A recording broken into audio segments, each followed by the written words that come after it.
this is Chris. Hope you're doing well, and welcome back to Popcorn Finance. And joining us for a special Quick Pop episode here, I'm joined again by Cait Flanders, the author of The Year of Less. How's it going, Cait? I am good. Thanks for coming back again and allowing me to subject you to these questions that you don't know anything about. I'm excited. Right, so we're just going to run through them quickly. Just think of the first thing that comes to your mind. No pressure. Just take your time. It'll be fine. All right. Question number 1. When's the last time you've had popcorn? Probably sometime in the last couple of months for sure. But it's because I've been buying occasionally a bag of Chicago mix. Have you ever had Chicago mix? I have. That's a good choice. Oh, it's so good. Well, your answer to my second question was, well, maybe it's not the answer, but is that your favorite flavor? Yeah, I think so. I know you do a lot of traveling. Did you go to Chicago to actually get that? No, and actually that is a city I haven't been to yet. Really? I'm hoping that I go sometime next year. My old roommate from Toronto from years ago, she's actually moving to Chicago now, so I'm hoping to go see her. Well, this kind of leads into the next question, because in your book, you talk a lot about traveling, and so I wanted to know, what was your favorite place that you traveled to during that period of time where you were on your shopping ban?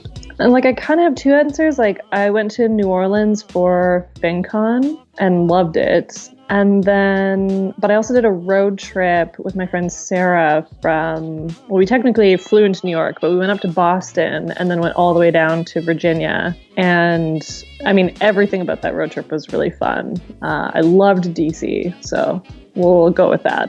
You've been to way more places in the U.S. than I have. And I think that's it. That means I need to actually do more traveling. You have a great country, so it's very beautiful. It's huge. There's a lot of places here. Yes, it is massive. I've been to a lot of them. I've driven over a lot of them, but it's beautiful. If someone tomorrow gave you a plane ticket and they said you can go anywhere you want in the world for free, it's someplace you've never been before, where would you go? I think right now, probably Switzerland. That's a good choice. I've never been there since I don't travel anywhere, but it looks looks beautiful in the pictures. I've never been. There were a bunch of answers that I wanted to say. I was like, Switzerland, Germany, Norway. A bunch of stuff came up, but I'm like, we'll go with that one. So I don't think anybody can fault you for that answer. During your ban, your travel ban. During your shopping ban, what was the hardest thing for you to give up? Oh, it sounds so ridiculous.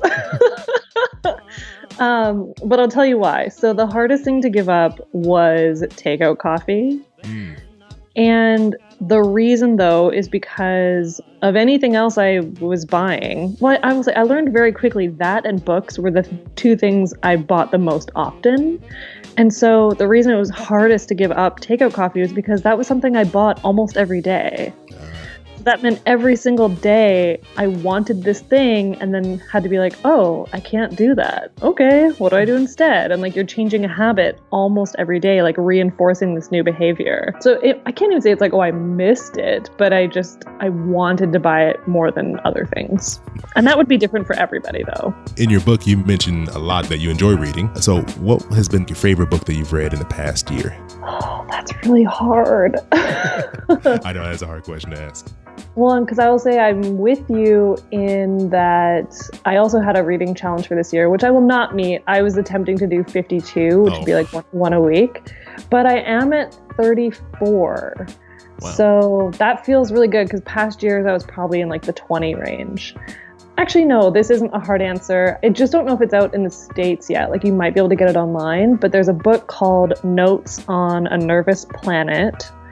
And the author's name is Matt Haig, Haig. And I honestly think he's one of the most important writers that we have right now. He also wrote this book called Reasons to Stay Alive, where he kind of not only documented depression he had 15 or so years ago, but also includes just a lot of stats and helpful notes just for anyone who is suffering with anxiety or depression. And yeah, combined, they're great. But Notes on a Nervous Planet, I think, is really important right now just for honestly the state of the world. So that would be the one. That'll be on my list. Thank you for that.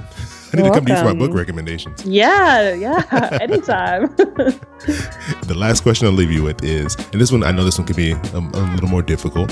What is something that you are most proud of financially?